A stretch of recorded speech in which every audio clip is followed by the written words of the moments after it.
દુષ્કર્મ કેસમાં આજીવન કેદની સજા ભોગવી રહેલા અને તાજેતરમાં ગુજરાત હાઈકોર્ટ દ્વારા સ્વાસ્થ્યના કારણોસર શરતી જામીન મેળવનાર આસારામ લગભગ 13 વર્ષ બાદ સુરત પહોંચ્યા હતા। વર્ષના પ્રથમ દિવસે એટલે કે 1 જાન્યુઆરીએ સુરતના જહાંગીરપુરા આશ્રમમાં એક ઉત્સવ જેવો માહોલ જોવા મળ્યો। આસારામ ખાસ બસ દ્વારા આશ્રમ પહોંચતા જ મોટી સંખ્યામાં એકત્ર થયેલા તેમના અનુયાયીઓએ હર્ષોલ્લાસ સાથે તેમનું સ્વાગત કર્યું।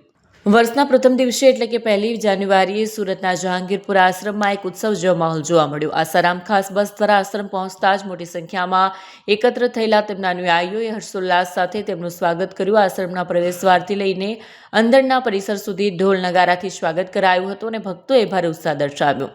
આસારામની ખાસ બસ આશ્રમમાં પ્રવેશી ત્યારે શ્રદ્ધાળુઓ ભાવવિભોર થઈ ગયા, હાથ જોડી તેમનું અભિવાદન કરતા નજરે પડ્યા। બસની અંદર કરવામાં આવેલી ખાસ લાઇટિંગની વ્યવસ્થાને કારણે બહાર ઉભેલા ભક્તો આશ્રમની ચારે બાજુ ઝળહળતી રોશની અને શણગાર જોઈને જાણે કોઈ મોટો તહેવાર ઉજવાઈ રહ્યો હોય તેવું લાગતું હતું।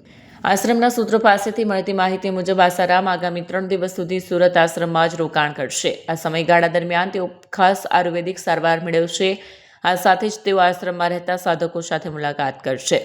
આસારામના આગમનના સમાચાર મળતા જ માત્ર સુરત કે દક્ષિણ ગુજરાત નહીં પરંતુ પડોશી રાજ્યો જેવા કે મહારાષ્ટ્ર અને મધ્યપ્રદેશથી પણ સેંકડો અનુયાયીઓ બસો ભરીને જહાંગીરપુરા આશ્રમ ખાતે પહોંચી ગયા છે। આશ્રમની બહાર અને અંદર ભક્તોની ભારે ભીડ જોવા મળી રહી છે, જેના કારણે કાયદો અને વ્યવસ્થા જાળવવા માટે પણ તંત્ર સતર્ક બન્યું છે। વિશ્વભરમાં તેમના 4 કરોડથી પણ વધુ અનુયાયીઓ છે। તેઓ વ્યસન મુક્તિ અભિયાન અને ધર્માંતરણના કાર્યો કરી રહ્યા હોવાથી વિદેશી કંપનીઓ અને અન્ય શક્તિઓએ તેમને નિશાન બનાવી આ ષડયંત્ર રચ્યું હોવાનો દાવો સમર્થકો કરી રહ્યા છે।